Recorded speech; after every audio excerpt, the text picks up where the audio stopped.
నమస్కారం సుమన్ టీవీకి స్వాగతం.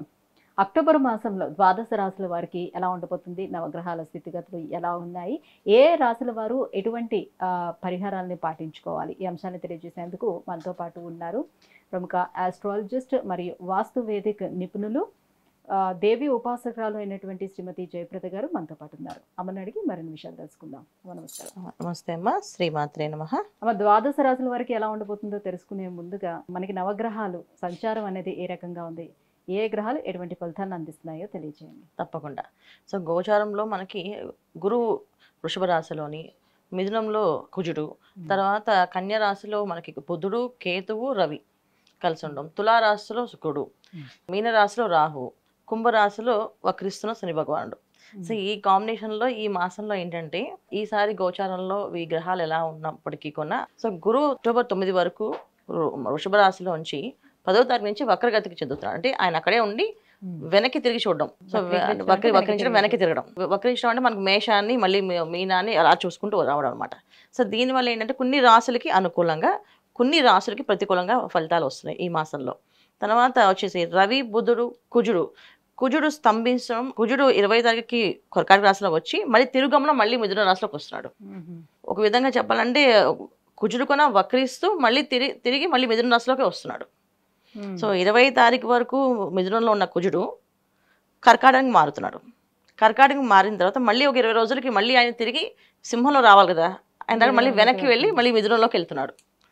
సో మళ్ళీ వెనక్కి వెళ్ళి మిథునంలో ఉండడం వల్ల ఏంటంటే కొన్ని రాశులకి మళ్ళీ ప్రతికూలమైన ఇబ్బందులు, కొన్ని రాశులకి అనుకూలంగా ఉన్నాయి. చాలా కాలం అక్కడే ఉండడం జరుగుతుంది కుజుడు. అంటే ఇది నీ కుజస్తంభన అంటాం. సో కుజుడు ఒక్కొక్కసారి స్తంభించి అలా ఉండిపోతుంటాడు. సాధారణంగా అయితే ఆయన ఎక్కువ రోజులు ఉండరు కదా, ప్రతి మాసం మారుతూ ఉంటాయి. ఈ మాసగ్రహాలన్నీ ఏంటంటే రవి కానీ, బుధుడు, కుజుడు, శుక్రుడు వీళ్ళు ప్రతి మాసము మారుతూ ఉంటారు. బుధుడైనా, శుక్రుడైనా, కుజుడైనా మారుతుంటారు.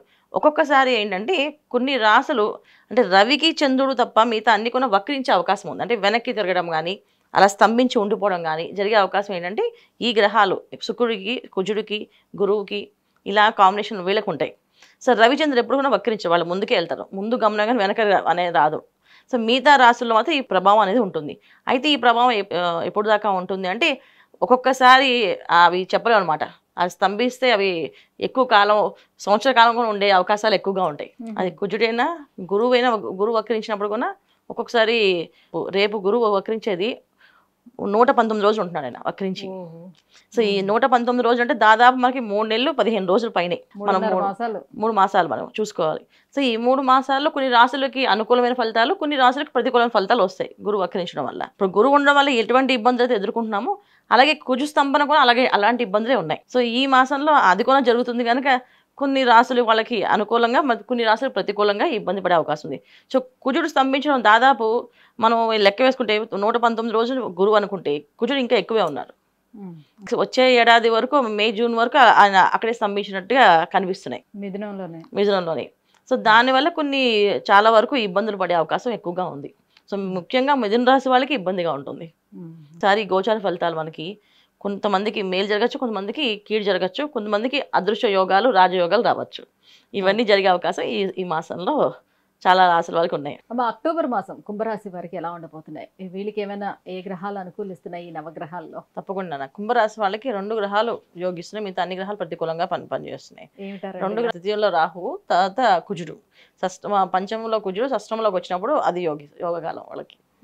సో తృతీయంలో ఉన్న రాహు వీళ్ళకి అన్ని ధైర్యాన్ని, సాహసాలని, కుటుంబంలో మేము ఉన్నాం అనే ధైర్యాన్ని ఎక్కువ ఇస్తారు. అంటే కుటుంబ పరంగా వీళ్ళకి ధైర్యంగా ఉంటుంది. ఇప్పుడు ఒక ఉద్యోగం నేను చేయలేకపోతున్నా అంటే మానే ఇంకో ఉద్యోగం చూసుకుందానే పర్లేదేం కాదు అని చెప్పి ధైర్యం చెప్పేవాళ్ళు ఉంటారు.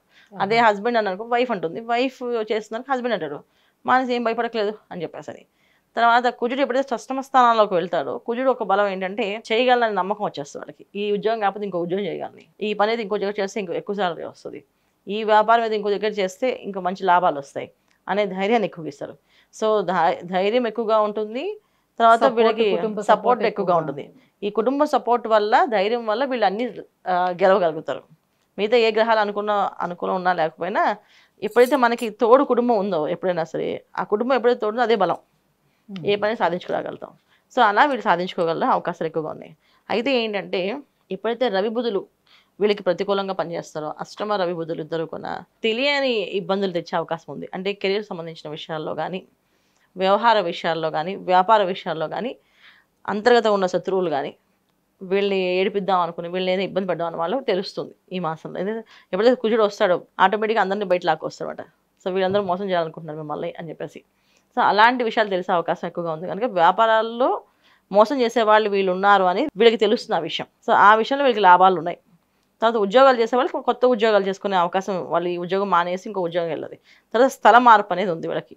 సో స్థలం మార్చేదంటే కొత్త ఇంటికి వెళ్ళడమో, లేదా కొత్త ఇల్లు కొనడమో, లేదా ఇంకొక ఊరు వెళ్ళడమో అనేది కొంచెం జరిగే అవకాశం ఎక్కువగా ఉంది.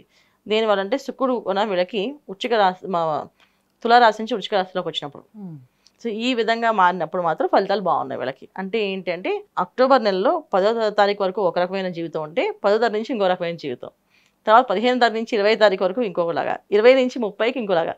సో ఈ రకరకాలుగా కుంభరాశి వాళ్ళకి ప్రతి గ్రహం మారుతున్నప్పుడల్లా వీళ్ళకి ఆ ఫలితాలు మారుతున్నాయి. ఎందుకంటే ప్రతికూలంగా ఉండే గ్రహాలు ఎక్కువగా ఉన్నాయి, అనుకూలం ఉన్న గ్రహాలు 2 ఉన్నాయి. అందువల్ల ఏంటంటే 10 రోజులకు ఒకసారి ఒకలా లైఫ్ మారుతూ టర్నింగ్ అవుతూ ఉంటుంది. ఏదైనప్పటికీ కొన్నా వీళ్ళు దైవారాధన చేయడం వల్ల వీళ్ళకి అన్నీ అనుకూలంగా మారుతాయి.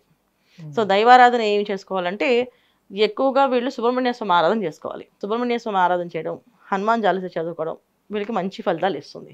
ఎందుకంటే ధైర్యమే సాహసే లక్ష్మి అని చెప్పి అంటారు కదా. సో ఆ ధైర్యం ఎక్కువగా ఉంటుంది కనుక ఇది కాకపోతే ఈ ఉద్యోగం ఇంకో ఉద్యోగం అని చెప్పి అనుకోవచ్చు. కాకపోతే ఇక్కడ రవి బుధులు బాగాలేదు, అప్పుడేమవుతుంది, మనం ఉద్యోగం ప్రయత్నం చేస్తే ఉద్యోగం దొరకాలి కదా, ఉన్న ఉద్యోగం మానేస్తే. సో ఇలాంటి నిర్ణయాలు వీళ్ళు తీసుకోకుండా చక్కగా దైవారాధన చేయడం వల్ల, సుబ్రహ్మణ్య స్వామి ఆరాధన చేసుకోవడం, హనుమాన్ చాలీసా చదవడం వల్ల వీళ్ళకి అలాంటి ఇబ్బందులు రాకుండా, ఒకవేళ సిచ్యువేషన్ వచ్చినప్పుడు కూడా ఆ ఒక్కరోజు లీవ్ పెట్టేసి ఇంట్లో పడుకొని నెక్స్ట్ డే వెళ్ళొచ్చు.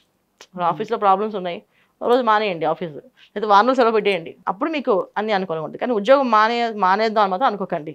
కుంభరాశి వారికి అక్టోబర్ మాసం ఎలా ఉండబోతుంది, ప్రతికూలంగా ఉన్నటువంటి ఈ గ్రహాల అనుగ్రహం పొందేందుకు ఏ దైవారాధన చేసుకోవాలి, ఈ విషయాలన్నీ తెలియజేసినందుకు ధన్యవాదాలు. శ్రీమాత్రే నమః.